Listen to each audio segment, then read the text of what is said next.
The best players in the subcontinent are playing in the PUBG Mobile Pro League for a chance to represent their region at the World League. Needless to say that the action that these pro players engage in leaves us in splits. But it's not often that we get to see a player who not only earns his team the points, but also entertains us in a stylish manner while doing so. Let's take a look at the MVP of the week that excelled at both, Smokey from Team Godlike. In general, in-game leaders aren't expected to frag much because they are already occupied with decision making. But Smokey defied that norm as he became the kill leader of the first week with 28 scalps to his name. Smokey not only got himself the highest amount of kills, but also led his team to the top of the overall standings. Team Godlike struggled quite a bit on the first 2 days of the tournament. Third day onward is where they started rolling down the road to redemption. One of the places where we really got to see Smokey's magic was the first game of day 3. Not only did he lead his team to victory, but was also crowned as the MVP of the match. The safe zone was spread across the left-hand side of Everest and over Hospital. Godlike moved in from the southwest, and they were trapped in a tough spot. They had Megastars in front of them and Fnatic to the side.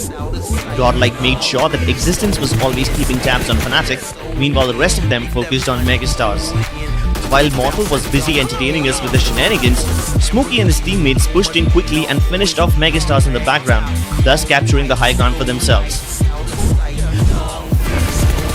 Smokey chose a really cozy spot for his team to hold that would keep them safe from all directions.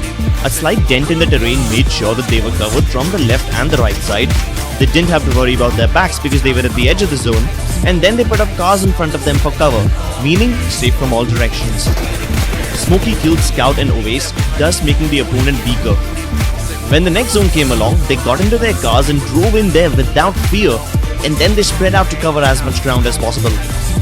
Smokey eliminated the last player of VSG Crawlers, and then his teammates dispatched the rest of the enemies with ease to win the chicken dinner. While Smokey did lead his team to victory in the first game of day 4 as well, it was the second game on that day in which we got to see his truly explosive side.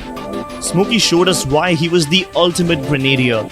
He blew up Ronak into pieces with the nade, and then he blew up Ash's car by riddling it with bullets. Explosions galore. Then Godlike rammed right into Team Soul and he showed us the power of his DP28, followed by more impressive nades. Even though Godlike did not win that game, Smokey still had 7 kills, making him the top fragger of that game. Overall, he had 4,800 damage and an average survival time of 22.7 minutes. Smokey and his team Godlike finished on the top at the end of the first week. Will they be able to maintain their lead in the upcoming weeks? Tune in to PUBG Mobile Esports YouTube channel at 6:30 PM on the weekends to find out.